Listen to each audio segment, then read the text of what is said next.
Welcome to another episode of Mouth Dancing with your host, Young.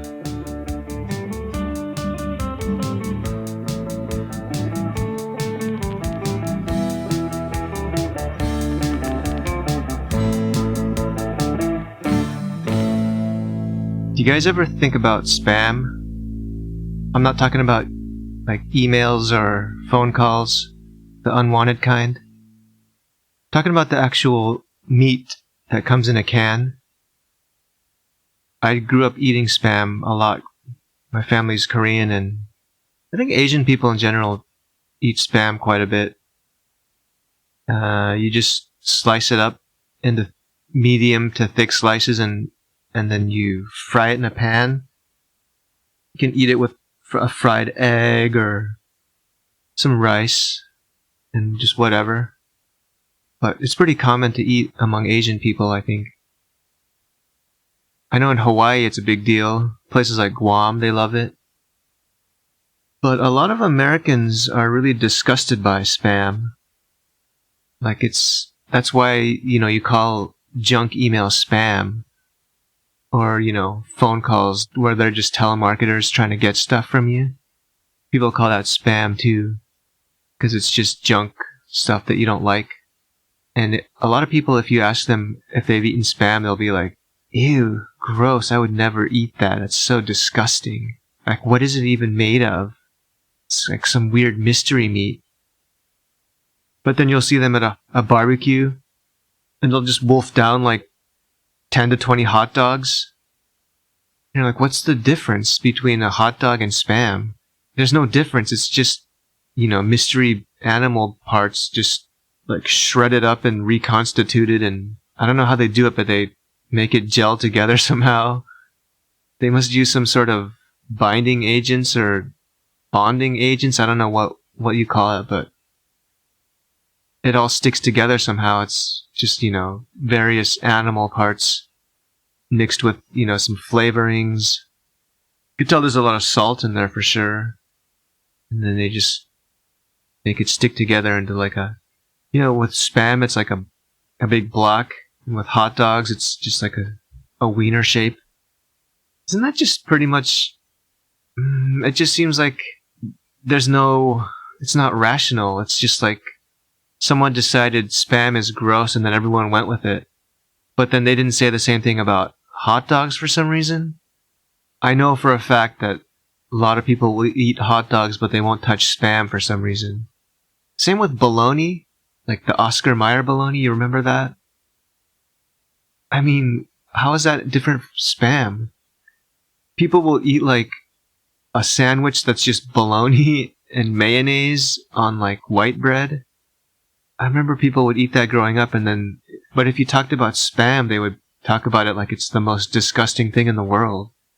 They'd also eat things like sloppy joes, or just the school lunch that has weird meat in it where you don't even know where it came from, or like the meatloaf at some dodgy buffet restaurant.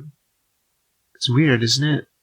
It's kind of frustrating to me for some reason that people don't love spam as much as I do. It's actually really delicious. I suggest you try it.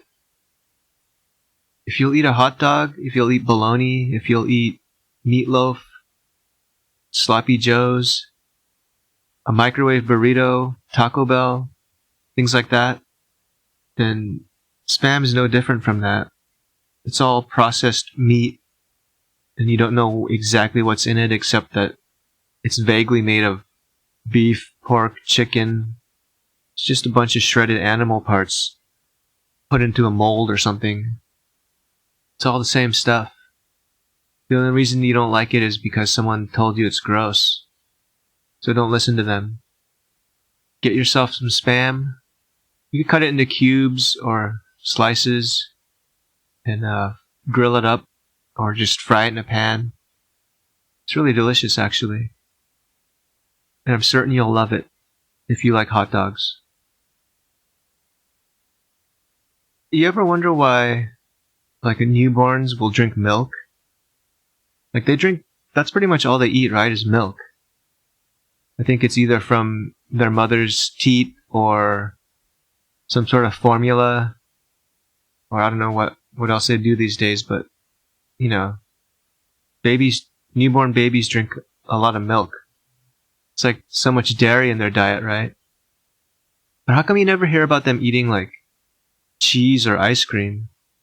If they like dairy that much, how come you can't just give them a slice of cheese?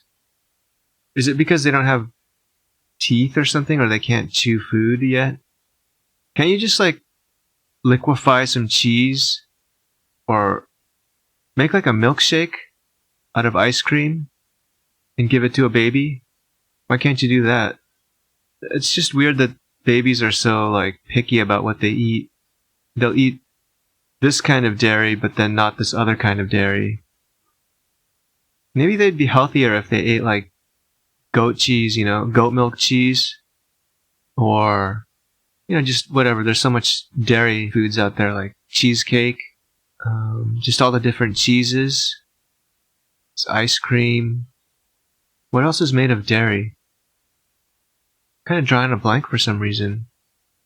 There's so many dairy products, but I can't think of anyone. Oh, yogurt. There's yogurt. Curds. I'm not even sure what curds are exactly. Is that like cottage cheese? There's cottage cheese. Yeah, there's just so much. And they say you should have a balanced diet, so I think we should wean the babies off just drinking milk all the time and have them branch out and try different kinds of dairy products. It'd be probably better for their health. Yeah, they could make baby foods too with different kinds of dairy products. Baby food is usually like mashed up fruits or vegetables, right? Or maybe even some kinds of meats. I'm not sure. Seems like it's usually like mashed peas and apples and carrots. But they could make like mashed blue cheese or peach yogurt. So many kinds to choose from. Maybe even like a cookies and cream ice cream baby food. And I think these baby food companies would make a lot of money too if they started doing this, because there's just a huge untapped market out there for this. I'm surprised no one's even thought of it. You know the expression, you are what you eat? It's kind of like saying, you gotta put good food in your body, right? Because if you eat a lot of beef, then you'll be sort of beefy, right? Because of all that protein. And then if you put like junk in your body, then you're gonna be just junk, right? If all you eat is Cheetos and Coca-Cola and candy, you're just gonna be like a tower of processed sugar. Probably gonna be diabetic. But I think you also are what you are. Like you are the different parts that make up your body.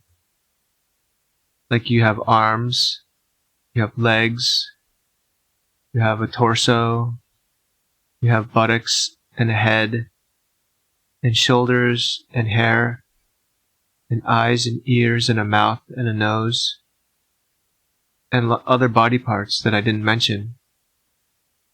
So you are those things too, right? You're the sum of all your parts. So technically a person is a butt. You're not just a person. You're also a butt. And you're also your genitals. And you're also your face. You are what you are. You are your face. You are your butt. You are your feet. So if you have some stank-ass feet that you never wash, then you're a stank-ass person with stank-ass feet. You're pretty much like a big pair of stank-ass feet. They're symbolic of who you are. If you have stinky armpits because you don't wash them, you just sweat all the time and you just never bathe, then you are BO basically. So you are what you are. People should keep that in mind just as much as you are what you eat. You put good food in your body, then you'll be good food. A good food, a body, or you'll be a thing that's the product of good food. And if you take care of yourself, then you'll be a nice butt instead of an ugly butt. If you work out and have a nice butt, then you'll be a nice butt instead of, a flabby old butt. Because you are what you are. And you aren't what you aren't. This episode was very food themed. Talked about Spam and hot dogs and other mystery meats. Talked about dairy products for babies or newborns. And I talked about you are what you eat. But then I took that discussion further into you are what you are. And you are what you are. Thank you for listening. You're a great group of people. And let's keep doing this. Yeah! See you next week. Bye.